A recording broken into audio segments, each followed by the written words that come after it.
Saudara, kecerdasan buatan atau artificial intelligence atau AI mulai marak dibicarakan di tanah air dalam revolusi industri generasi keempat atau industri 4.0. Sejumlah pekerjaan manusia akan digantikan dengan komputer. Perkembangan teknologi semakin pesat membantu industri-industri semakin mudah menyelesaikan pekerjaan mereka. Dan hanya sedikit membutuhkan tenaga kerja di dalam revolusi industri. Menurut World Economic Forum dalam laporan Future Jobs, kecerdasan buatan akan menggantikan pekerja selama 5 tahun ke depan.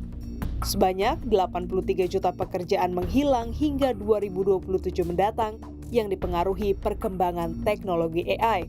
Sekitar 23% pekerjaan terdisrupsi oleh perkembangan AI yang memainkan peran kunci. Pemerintah melalui Kementerian Riset Teknologi dan Pendidikan Tinggi menilai pentingnya mengembangkan kemampuan generasi bangsa agar dapat menghadapi industri 4.0.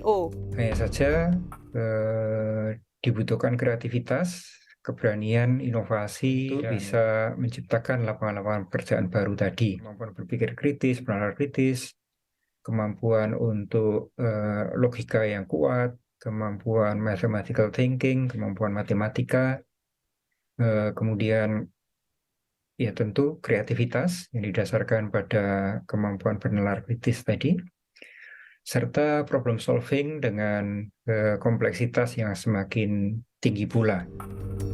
Di lain pihak, Ketua Umum Kadin Arsyad Rashid menjelaskan bahwa manusia tidak akan pernah tergantikan. Dan pentingnya kemampuan sumber daya manusia agar dapat menghadapi perkembangan teknologi. Kalau kita bicara mengenai digitalisasi, apalagi kita bicara pada hari ini mengenai artificial intelligence, ya. Memang kita boleh mengatakan bahwa we will not replace human. Dan saya percaya ini PR besar kita. Jadi PR besar kita sekali lagi melakukan pemetaan terhadap skill yang dibutuhkan ke depan. Yang kedua adalah memastikan bagaimana kita membangun sumber daya manusianya untuk memastikan having the right skill of the future. Sementara itu, sejumlah masyarakat yang mengetahui AI tidak merasa khawatir digantikan. Melainkan, mereka mulai bersiap untuk mengembangkan sejumlah kemampuan yang dibutuhkan dalam industri 4.0. Kalau dalam pekerjaan saya sehari-hari, misal dalam editing video itu ada beberapa AI kan yang dapat membantu seperti itu.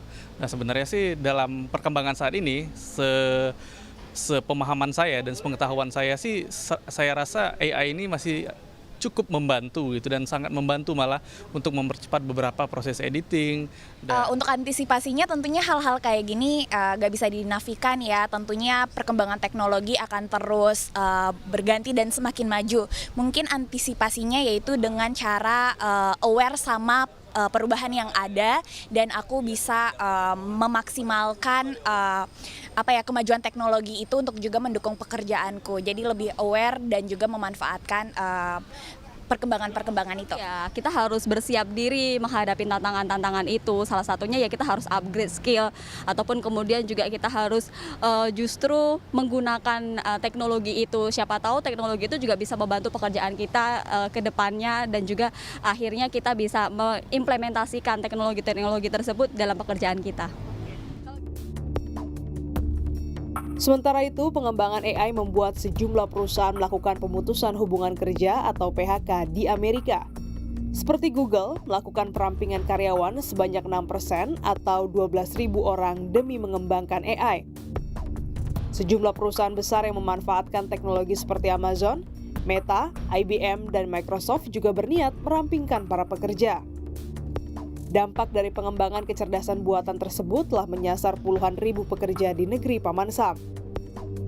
Hal tersebut tak hanya menjadi mimpi buruk bagi para pekerja di perusahaan raksasa teknologi dan juga membuat The Godfather of AI, Geoffrey Hinton, mengundurkan diri dari pekerjaannya. Karena khawatir kecerdasan buatan bisa berbahaya jika berada di tangan orang jahat. Meski raksasa-raksasa teknologi mulai merumahkan ribuan pekerja demi mewujudkan impian bisnis mereka, pada dasarnya manusia tidak akan pernah tergantikan dengan kecerdasan buatan. Karena sejatinya mereka lah yang mengembangkan hal itu. Tingkatkan kemampuan personal agar mampu menantang zaman. Gracia Adur, Valentina Sitorus, dan tim liputan Kompas TV, Jakarta.